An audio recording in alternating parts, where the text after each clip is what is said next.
Hello guys, welcome to Kollywood கோட்டை. இன்றைக்கி நம்ம கோட்டையில் என்ன வீடியோ பற்றி பார்க்க போகிறோன்னா, எஸ்டிஆர் சிம்பு சாரோட அடுத்த படத்தை பற்றி லேட்டஸ்ட்டாக சில அசத்தல் தகவல்கள்லாம் வந்திருக்கு. ஸோ என்ன தகவல்கள்லாம் வந்திருக்கு அப்படின்றத பற்றி தான் இந்த வீடியோவில் நம்ம இன்றைக்கி பார்க்க போகிறோம். என்ன எஸ்டிஆர் பிளட்ஸ் எல்லாரும் தற்போது கொஞ்சம் காண்டில் தான் இருப்பீங்க. எஸ்டிஆர் 48 பற்றி எந்த தகவலுமே டீம் தரவே இல்லை. ஆனால் அதுக்கு பதிலாக தக் லைஃப் படத்தில் இருந்து உங்களுக்கு அடுத்த அப்டேட் ரொம்ப விரைவில் வரப்போகுது நண்பாஸ். ஸோ எல்லாரும் பொறுமையாக காத்துட்ருங்க.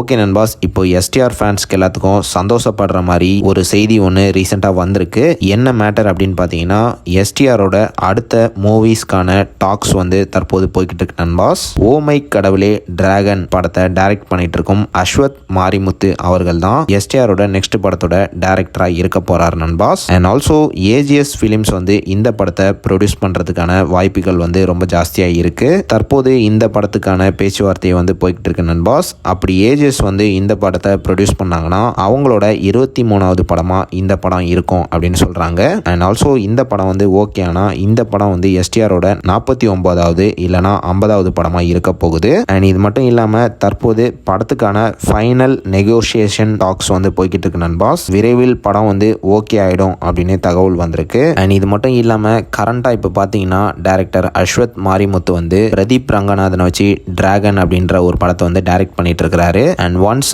அந்த படம் ரிலீஸ் ஆனதுக்கு அப்புறமா எஸ்டிஆர் கூட அஸ்வத் இந்த புது மூவியில இணைய இருப்பதாக லேட்டஸ்டா தகவல்களும் வந்திருக்கு. ப்ரோ, அப்ப எஸ்டிஆர் 48 அப்படின்னு கேட்டீங்கன்னா, எஸ்டிஆர் 48ஓட ஷூட்டிங்லாம் முடிஞ்சதுக்கு அப்புறமா தான் இந்த படம் தொடங்க போகுது நண்பாஸ். So all STR sir fans எல்லாரும் பொறுத்துட்டீங்க. இன்னும் கொஞ்ச நாள் பொறுத்துக்கோங்க. தரமான எஸ்டிஆர் அப்டேட்ஸ் தக் லைஃப் படத்தில் இருந்து வந்துகிட்டு இருக்கு. ஸோ அவ்வளோதான் நண்பாஸ். இதுதான் எஸ்டிஆரோட புதிய படத்தை பற்றின லேட்டஸ்ட் தகவல்கள். ஸோ நீங்கள் இந்த தகவல்களை பற்றி என்ன நினைக்கிறீங்க அப்படின்றத மறக்காம நம்மளோட கமெண்ட் பாக்ஸில் சொல்லுங்கள். எஸ்டிஆர் பிளட்ஸ்.